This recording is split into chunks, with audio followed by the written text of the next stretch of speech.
Hey guys, Josh here. Today we are here for part 1 of my F1 2015 season review. First of all, we're going to be reviewing the bottom 3 teams in the F1 2015 Championship, of course that being Sauber, McLaren and Manor Marussia. Let's start off talking about 8th place team then, Sauber.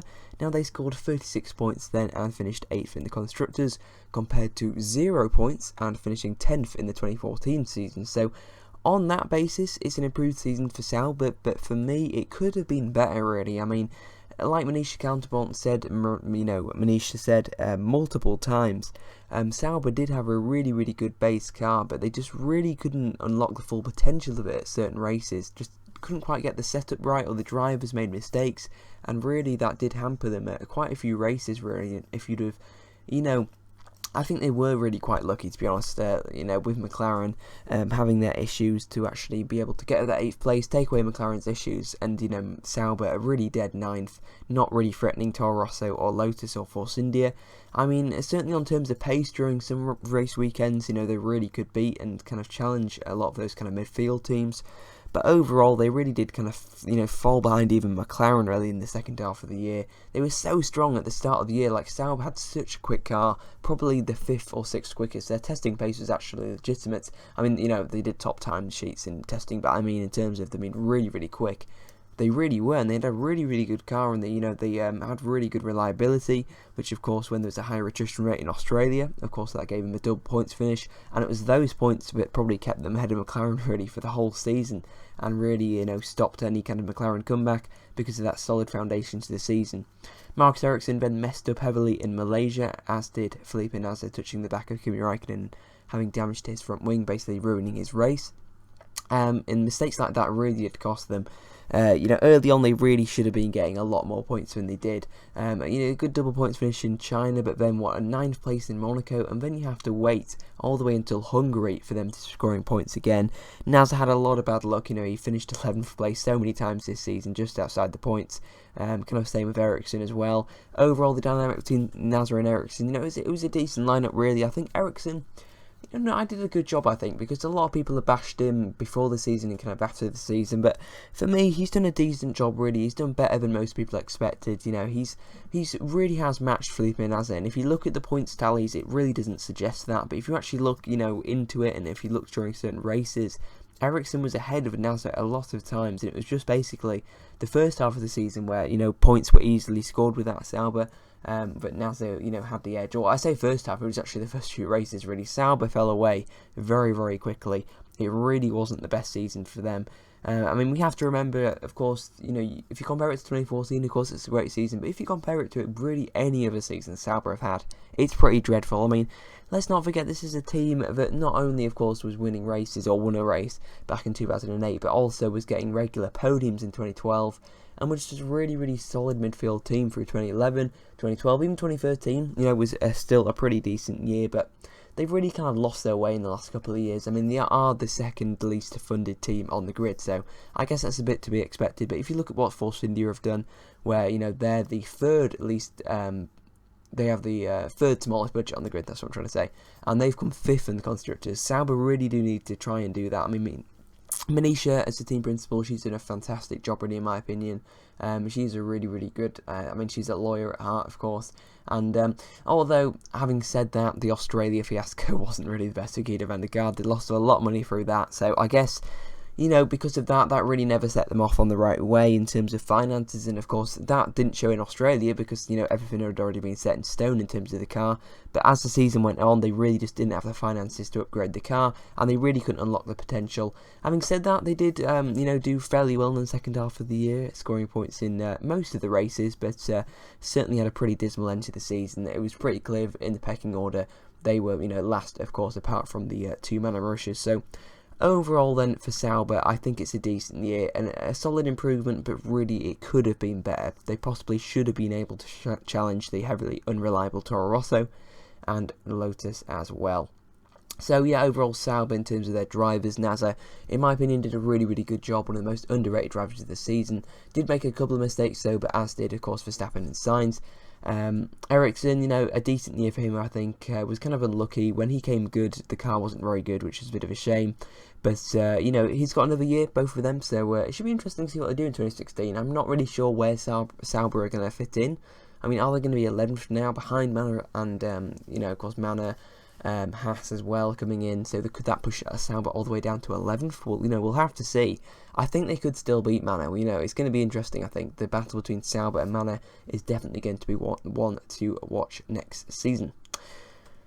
Let's talk then next about McLaren, and oh boy, what a dismal year this has been for them. By far their worst in the history of the sport, I would have to say.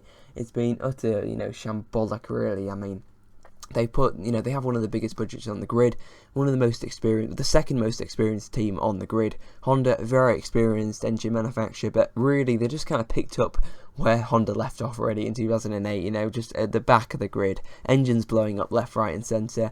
Completely lucky really to get that result in Hungary. If they hadn't got that result in Hungary, their season would have looked even worse. And, and of course, Button's result as well in USA. Take those couple of kind of, I have to say it, fluke results away, and McLaren have a horrible season on paper. Alonso and Button, what a shame for them. I mean, 2 world champions first, so exciting to watch, and such a thrilling combination to see who would come out on top, but we really just couldn't see that. I mean, it's really unfair in my opinion to compare them, a bit like the Manor drivers, just because there's so many problems going on. And I just don't think it's fair to compare them. But having said that, Button did do a really good job. He matched Alonso really in every area, and I did actually outpoint him as well. Having said that, Alonso was quite unlucky, but finishing 17th in the driver standings, Fernando Alonso, just ahead of Marcus Ericsson. So this is definitely a season, Alonso's going to want to forget, but, we'll have to see. I think next year could be slightly better for them, but again, just, it's, I don't know, it's tough to say what is, I mean, you have to give them, I think, a 2 out of 10 really for their season, because it's not just Honda's fault. This is the thing that I've got to stress really. I think that McLaren have to take a lot of the blame as well. Honda, of course, have produced an awful engine, a really 2014 engine, I'd say, which is to be expected, to be fair, because why would you come in at 2015? They should have been there from the start. If they'd have been there from the start, these problems wouldn't have happened, and if they wouldn't have, done it all in-house, all the way in Japan, and basically have 2 separate teams, and not really be a McLaren Honda, it'd just be a McLaren with a Honda engine in it, that really wasn't the best decision. Some of the management has been a bit off. The drivers, of course, publicly criticising the engine. I don't think that's really their biggest problem, to be honest. I mean, who really cares about that? But there has been a few fundamental flaws already, and I think it can only get better really for McLaren, and I do think it will get better in time. I do believe 2018 is now a realistic objective for them. 2017, sorry. Yeah, I think 2017, I guess with the new regulations, that's their most realistic opportunity to score podiums and, dare I say it, wins. It's tough to say if they're ever going to win really for quite a few years. We've seen in the past it's taken them quite a while to get going. So, let's see what's going to happen with this McLaren-Honda partnership. But in terms of their team, awful season for them. In terms of their drivers, Alonso, probably one of his worst years, not just because of the results, but just because he's really been underperforming, I do believe, for a driver of his standard. I mean, just 2 points finishes this year. He's going to want to forget that. And Jenson Button, I think he's done a really good year. I would just wish this McLaren had been really good, just to see what Button and Alonso could have done. And hopefully, that's exactly what we're going to be able to see next season. Let's move on to talk about the final team then this episode, and that is Manor Marussia. Of course, came home in 10th place, which is pretty easy to predict, scoring no points. Never looked like they were really going to score points unless Britain continued to produce more DNFs, which of course, I guess they came close in there. It was an interesting battle between Murray and Stevens throughout the first season. I mean, the first half of the season, it did kind of change a bit. Stevens having the edge to start off with, but Murray kind of defying the weight advantage. I mean, that was a big thing. Stevens had a massive weight advantage in qualifying, which meant he could easily out-qualify Murray pretty much. And then in the race, it was very even. Those two had really great battles, but we just didn't really see that on screen, of course, with Manor being right at the back. Just this year was all just about surviving, really. We can't really talk about what happened on track, really. I mean, Alexander Rossi, of course, came in for 5 of the last 7 races. I think he did a really, really good job. He's really shown, I think, certain teams that he is definitely a driver to watch for the future. Also nearly scoring points in America. That would have been such a good fairy tale kind of story at America. You know, finishing in 12th, couple more retirements, and Rossi would have been in the points. But nevertheless, Rossi got that 12th in America, which enabled him to jump Will Stevens. Funny enough, in the driver's standings. You know, Stevens, I think, has been pretty average really this year. He's done better than... I'd definitely rank the drivers as Rossi, then Stevens, then Merry. Merry's been pretty poor. Can't see him returning to Formula 1. His chances are very, very slim. As for Rossi and Stevens, it seems pretty 50-50 between the two of them. Rossi may be having the slight edge in terms of who's more likely to get the seat next year. And I think in terms of pace, both of them did do a good job. I mean, it's easy to joke about Stevens, but I think he did do a decent job, really. Rossi, though, I think was just, too quick for him, really. I think Rossi's definitely got a bit more talent than Will Stevens with respect to the British man. I think Alexander Rossi does deserve a full-time Manor seat next year, and hopefully a Manor seat which is going to enable him to score points. I really hope Manor are going to be able to score points next year. It's just tough really to see though, because I do believe they're getting the Mercedes engine too late. I do believe next year Ferrari are going to catch up, completely, and they could basically have a level engine to Mercedes. Of course, the same Ferrari engine that Sauber are going to have. So I think it's going to be interesting. Sauber versus Manor, Mercedes versus Ferrari, Mercedes engines versus Ferrari engines, Sauber versus Manor. Good, interesting battle at the back, and I think Haas as well could be involved in that.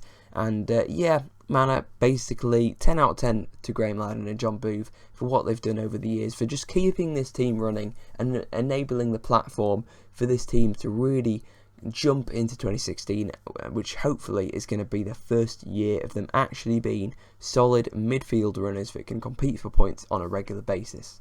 That would be an absolute fairy tale, and hopefully it's going to come true finally in 2016. But I'm going to be waiting until they actually score points. I'm not going to say that they are capable of scoring points, really. That's just what happens with Manor. We say every single year they're going to score points, they're going to score points, they're going to score points, they're going to be in the midfield.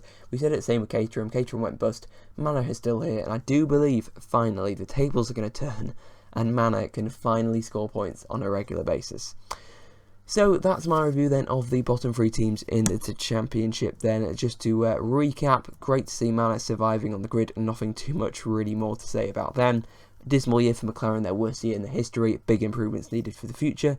Sauber, it was a great year in terms of comparing it to 2014, but really compared to their history, it was I think a disappointing year for Sauber. Definitely could have contracted more from this season.